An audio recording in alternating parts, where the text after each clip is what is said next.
അസ്സലാമലൈക്കും. റിച്ചു അമാൽ വ്ളോഗ്സിലേക്ക് എല്ലാവർക്കും സ്വാഗതം. ഞാനിവിടെ തയ്യാറാക്കാൻ പോകുന്നത് ഒരു ചിക്കൻ സ്റ്റൂ ആണ്. അതും വളരെ പെട്ടെന്ന് എങ്ങനെയാണ് തയ്യാറാക്കുന്നതെന്ന് നോക്കാം.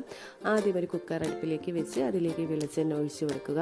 വെളിച്ചെണ്ണ ചൂടാകുമ്പോഴേക്ക് അതിലേക്ക് ഏലക്കയും കറുവപ്പട്ടയും ഗ്രാമ്പുവും ഇട്ട് ഇഞ്ചിയും വെളുത്തുള്ളിയും ചതച്ചതും കൂടെ ഇട്ട് വഴറ്റി കൊടുക്കുക. ഇതിലേക്ക് ചെറുതായിട്ട് അരിഞ്ഞു വെച്ച് സവാള ചേർത്ത് കൊടുക്കുക. സവാള ജസ്റ്റ് ഒന്ന് വഴണ്ട് വരുമ്പോഴേക്കും അതിലേക്ക് പച്ചമുളക് ചേർത്ത് കൊടുക്കുക. ഇതെല്ലാം നല്ലതുപോലെ വഴണ്ടതിന് ശേഷം ഇതിലേക്ക് ആവശ്യത്തിന് ഉപ്പ് ചേർത്ത് കൊടുക്കുക. ഇനി ചെറുതായിട്ട് അരിഞ്ഞു വെച്ചിരിക്കുന്ന ക്യാരറ്റും ഉരുളൻകിഴങ്ങും ഇതിലേക്ക് ചേർത്ത് കൊടുക്കുക. എന്നിട്ട് ഇതെല്ലാം കൂടി നല്ലതുപോലെ മിക്സ് ചെയ്യണം. ഇനി നമുക്ക് ഇതിലേക്ക് ചിക്കൻ ചേർത്ത് കൊടുക്കാം.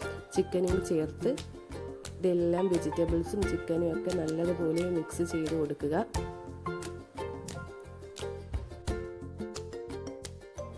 ഇനി ഇതിലേക്ക് ചേർക്കേണ്ടത് തേങ്ങാപ്പാലാണ്. തേങ്ങയുടെ 2ാം പാലാണ് ഞാൻ ഇവിടെ ചേർത്ത് കൊടുക്കുന്നത്.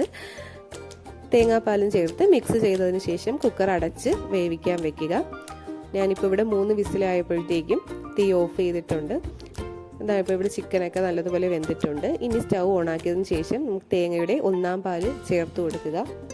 ഇനി ഇതിലേക്ക് ആവശ്യത്തിന് കറിവേപ്പിലയും കുരുമുളക് പൊടിയും ഗരം മസാലയും ചേർത്ത് നല്ലതുപോലെ തിളച്ചതിന് ശേഷം ഉപ്പ് നോക്കുക. ഉപ്പ് കുറവാണെങ്കിൽ ആവശ്യത്തിന് ഉപ്പും ഇട്ട് കൊടുത്ത് നല്ലതുപോലെ തിളച്ചതിന് ശേഷം ഗ്യാസ് ഓഫ് ചെയ്യാം. ഇനി ഇതിലേക്ക് നെയ്യിൽ കുറച്ച് കാഷ്യൂവും കിസ്മിസും കൂടെ വറുത്ത് ഇത് കറിയിലോട്ട് ഒഴിച്ചു കൊടുക്കുക. ഇവിടെ കറി റെഡി ആയിട്ടുണ്ട്. ഇത് നമുക്ക് ഇടിയപ്പത്തിൻ്റെ കൂടെയും അപ്പത്തിൻ്റെ കൂടെയും ഒക്കെ കൂട്ടാം. കുറച്ച് മല്ലിയിലയും കൂടെ അവസാനം ഇട്ട് നമുക്കൊന്ന് ഡെക്കറേറ്റ് ചെയ്തെടുക്കാം. എല്ലാവരും ഉണ്ടാക്കി നോക്കിയിട്ട് അഭിപ്രായം പറയുക. ചാനൽ ഇതുവരെ സബ്സ്ക്രൈബ് ചെയ്യാത്തവർ സബ്സ്ക്രൈബ് ചെയ്യുക.